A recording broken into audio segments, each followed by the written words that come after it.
The address one of a bedroom so Cassia me watching me that says Adom TV 7 or so the obeti no ebi and say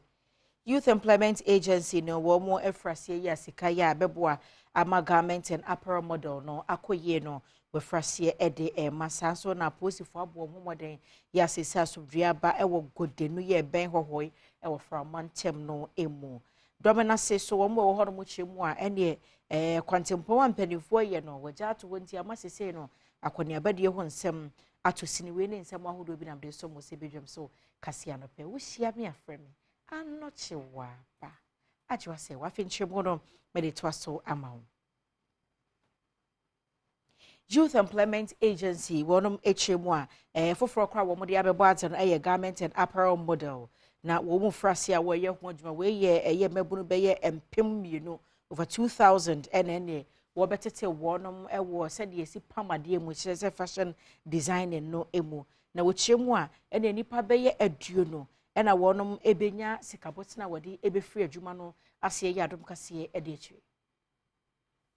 pana ya dem house train no mo no every month bia no why nipa kwana be ye beneficiary ye be man sika sei yesre omo a omo gisa emo ye fi why aya aban sika mo sori a mo say aban ye taxes a oje wode ye den eno bi nenne ye de mamo no mumia hwe so ye we ye first phase ne ye second phase na aboa wonua bia owo baabi wono mu a wonsa ka sika yi bia wani amane boni etwetwe nkomo no e de nsem sei e na tudwa ti sa akonya we no se no ebeboa ama yetumi training other offense interesting candidates or manage fashion ho nti eba sa no in fact manage pa and me say in fact is real skills bia na training bia o say ye de momo na dwumedie aban dwumedie kese we tumi gina no mebo me ho modern se metimi aye aban somase se metimi aboa omososo na dachi mi ombenya omonsa no ejuma nte ya de papa na akoso wa he na nipa na ye de ma o se train no mo no abusuano no yemfri ho no na ye nkɔ framantem no emu na ye kogina mu ogode no ye no eben hohoi wo framantem no emu aposifo wonom patrol shan yi bi nam na ne ede ekopem obi ana wotwi okada yi ebi mabuna wo mu ogode no bufu ipa menam sokra ma wotwa agya eto ehyen mu ma ne basabasa ye ma ne homene so wi ase aposifo kire nipa dumienu na maburu no kire se wonom ente ase so sa brede aposifo agina wonam mu ya enkitahudi akoso ama adwebro aba ewo mpotemo Inti bi wase sorry ye ewo gode no ye no ebe hohoi ewo framantem nti aposifo de hon krata ba betudwa ya wo ba amane yese kromafo bi ene de eja eto aposifo hyen a na esi honom no abra no de abrantia no oti motorbike no so awopra ye ekwaya resabia eba ne saa no woni kromafo edi tototo ene nipa mienu enemu ehwere won kwa na de no waka motor opra ye no nso ode no akoto ayaresabia wo je areshe oni nyina mu no wakire enipa dumienu a onya eto baako ewo ho enso aposifo kire se woguso a eyemu enhwehwemu ehunu de kodie pɔte a eba ye enipa mienu yi ehwere wo mo enkwa sesei wa ma wo mrantie akɔhɔhɔye a wo bɔ manfo eho ban ahwesa asomdwie ebeba Every one of afi yankwa sante mantem no emu manfo bi a wonom ete ya herema kokɔben kwa anua nkwanta kwan ne ho no wo mo echiremu asese de wonso no egugye mpa sanse contractor ya no ye kwan no adan godo wo kwan ho nyina dwiridwiri fa egui se ne wo mo ye kwan de bi kɔ ne bi ba no ebi akase no de ka ne se dual carriage no krama nam so nti nipa du nsia na ne mo afri emu afia etwa mu na ne nyina mo no ne nyina kyire so wo hu ne se contractor asese ne mfidi afri kwan so emfuturo da nkyɛn ya kwan no a wo ye na mana betoto nkyɛn amma sese akɔne abɛde ho nsɛm no enkoye nti wo mo srempanifo sɛ wonhwɛ na adwuma no a wo frase no wo mewi kwa we de problem wa efa ye nia ma na omo akwa na e problem no se me ka ni twa na me hwe futuo na eku omo na agise nko load car we na ba wata free anim wo saa be sukwa akosoro a na ba saa wata ma asara futuo no omo wato omo kwa me gizo omo na omo yare wo omo ho eti esra ban no so ni so ko me ya ke ni kwa so ma papa ni bedwi kwa no kura to abrantie baako eka na kosem a nyame nko a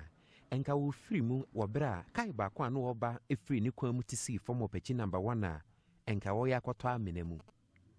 Me driver me nam kwan we so ko anwan kwantai koba. But if you kwan we si o me hu ye kwa me hu accident be mi no na me nsan nam amana na mo twato wo nti. Nti sere akufo ado na ban se ommomoden ommeye kwan na mayen. Na ye bre kwan we so nam so a wo shaka kase kwa ewu. Ba bia wo shaka kase na wo kan so a na wo kan wo twato na mnam nti sere se ommeye kwan na mayen na ye bre ado afo na kwan so ye bre. Tisu ni futuro aba. Ese kwa nsuo to ndu hu no futuro ba de a ene onam kwan so hu ba bia futuro nko a na ensu ato enti ensuo ne kotai amena bi mu enti no omu ye overtaking enti wono onim se ho ne ye enti ko gina nchen na nkaka ba akwa ba bitwam ene so okosha amena ni mu a ede accident nipa be 16 kura ne wuye enti esra ban wo mumu waye ne ye bre bebra ba bia police barrier ne wo no ekwan ba akwa fa ba bia sei nti ama ensuo betamu a drivers ni nim se bia ho ne ya amana the accident be brave me am bra penny and na di wo bre no ekwan a wagya no ho saa keke ni ntino amasika samu ntutue e wo ye dominance brono ba ko e wo ho de sei no ekofom so te wo kire ye ya wo kire ne mai se obi beto pa no ko tibi ka kire se metin futuro 18 no o pepa no ifura nwan kwanta saa kokosi brofu edu left and right na stores wo what bu amanfo stores amanfo container bibia mabubu ni nyina to agu ekwan nsusu amanye nti aban de especially MPP aban ye nim de Asante region most especially area has ya ye no nti e de ya adwen say ye beto aba no aban de ye den yegusiwa Agina Asante mansam no emu ne ye kɔ eye adanse north mense no emu a kwapia patakro ene wiosofo womo ede adehwede eto mpanimfo anim se ne adwumakuo bia be hye hɔ no ma womo etu fom agudie eya kosjomo quarry mining company na wasu mpanimfo na se sa adwumakuo yi ene enya agorokora se de wadi mfuturo ku womo abo na wo pai wo no no ha dwempa afi kora no mfidi odi ye adwumanti ama se wadan wodo a wasisi a watim no ene paapai se tututututu na womo aye ye kire ya womo asa ye nsajuefo nhyiamu ne ho ene ode nsam tudwa se be yan kampanifo ene wono mo nkasa na sa abo pai no ekoso ho no se mfuturo ene ha wade bre womo no wondwa so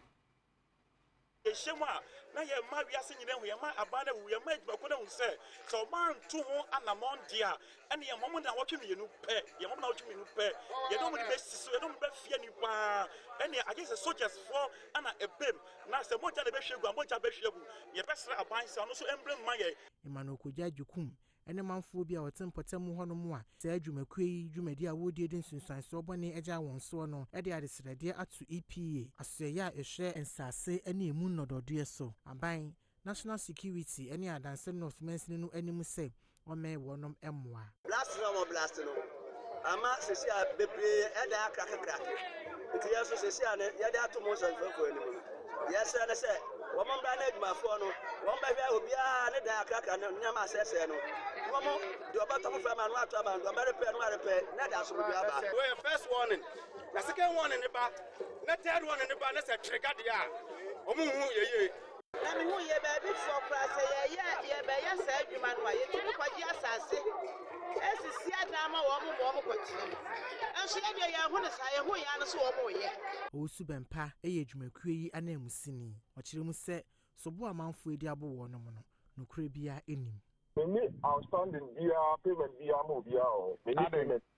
sebe ya dan han ho ensem ya ayedenden na obi tubata bepie mu kura kase ahodo mu a wonya ba bi kwa no de neti ato ne nti chief of staff akosua osai frema opare wotwa ho bemu apaw Chartered Institute of Realtors ehontoma no se we ne beboa pa ne adansie be koso ma ne ma ahodo bi aginagina brand sebe ya edan ya me han obi agimsika agent mi hu no we yabu mi kwase a wode misika adwane ne ade ne nyina no etu obetwa no manfo anya asomdwe anya ba bi di wonti ato na wa ye adwuma aboa Ghana.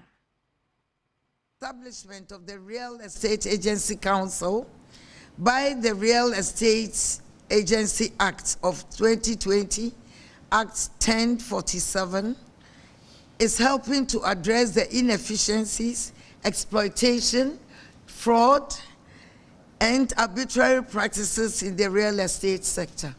Firaz Jabe eye panyini a woda ekuo ya no okire kwan a ekuo yi ebefa so aye wono madwuma. The institution is set to project unity in the operations of the diverse fields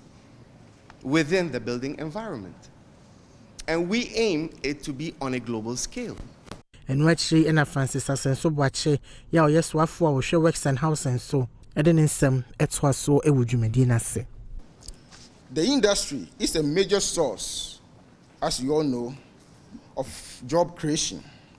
engaging a range of skilled and unskilled labor across all facets of society. It is multi-sectional, with its activities cutting across almost all civil and physical infrastructure development within the road and railway sectors, residential and office housing, as well as utility, energy, water, and telecommunications. Yɛmfiri hɔ nom na yɛnkɔ wie mu nsakyerɛ mu nsɛm emu soafo abɛde akyerɛ hɔ nwasua ho nsɛm so ɛyɛ John ne ntim fɔdwo na wɔde adehwɛde ato mabunu nyinaa anim sɛ wɔsrada mabunu na so deɛ da wɔn mo so ne wɔn mo kyɛfa mu deɛ ɛwɔ so wɔyɛ ma ewie mu nsakyerɛ ho da wubɔ ɛkɔ yie no obi anyɛ sanses yɛntu ho anamɔ na daakye no ɛbɛyɛ busibisi ama ensuo mframa afei nnua ne sɛdeɛ yɛasetena mu tie nyinaa no ɛbɛsesa ɛmmoa wɔ my Ghana. Someone at the budding stage understand insurance very well. As he or she grows, he or she will understand the ethos of insurance, the do's and don'ts. So if the youth understand insurance from their budding stage, as they grow, at least it will affect the whole nation in general, such that it will even increase the insurance penetration. Imagine if, with yourself, if you understood insurance, let's say 5-10 years ago, I don't think the insurance penetration or the percentage will be as low as 2% as you speak. So our mentor is quite huge. By the partnership with the GIA and NIC, we'll be able to help in the projection of insurance such that it will affect the percentage wise so that it increases to a much more appreciable percentage. Yɛbɛhwɛ sɛ mo de bɛkyɛ brepam yɛde saa nsɛm no ɛbɛbrɛ ne yɛfiri hɔ no na yɛnkɔ nsɛm foforɔ emu a na yɛkɔ atiga gɔmme we no asase ya na ewo ensuo mfimfie ka se island no saa ekuro no ebia wosene epoye mantini no emu ewo bono epoye mantem no emu na wo mo de adehwede eto mpanifo nim se adesuafo ho no no eye wo ha ne dunum 115 na ene classroom nso so mako enso na wo no egum wo ne no wo che se niam ahodo ne akade a wodi besua de ne ho ayeden ama wo mo enti wo sra da mpanifo meye atiga gomedie primary school no adoye chalk box classes no so ya combine nyina ewo asori dan mu na ye ni structure nti classes ni nyina so ewo baby fa school dan ye hia ene nkonwa school for no betena so ama addition akoyi no omon so be abebo na bibia atumi atoyi anwachi adesuafo bia omo class 4 ne class 5 enso ni adom kase a cheye how bia omo nammo the book ne to na say tra yɛbɛsɔre na yɛmu ne na yɛyɛ ti yɛbɛsɔre ban sɛ ɔde akonnwa no bibɛ ma na yɛtene mu atrade kyerade sɛ na nkwala no dede no ntiama kyerade sɛ na entoma asum yɛnti no ɛyɛ na teachers for ne ep de akodua na adesuafo ya no siye no kromafa wo honom esokoto sra so ya ehwe adesuasem so se wo mo beboa wo mo na adesuasem entumi fa na tuma pemfra wo mo ekuro ne mu mejide se aka school so wa ha aka yetimi cross mu nko ba bia sanzet mi baba akwasi eti yesre Ghana fo ne nya oti yesre mo so mo ye mboa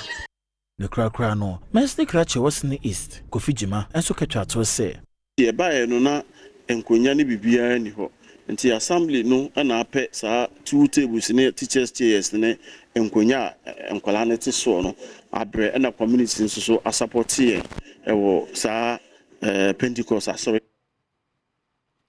yankwa aba fonten afidie mu ensem emu a na ɛyɛ Ghana Digital Innovation Ecosystem no mpanimfo akaka wɔn ho abomu a kyese wapa na wɔtwe dwumadi a wodie no ɛho entomo wɔyɛ Ghana Digital Innovation Week na enumo no se ebeboa pa ma obia ehunu se o my Ghana kakra ye kwa yanim se efa ba fontintin afidie kwan so efa so ye ade entiase adesua ne hunumu no ne nyina bema omanfo hunu se ampaniampa no se de ye kwa yanim ho akohia se okeka wo ho bomu na obohu dewro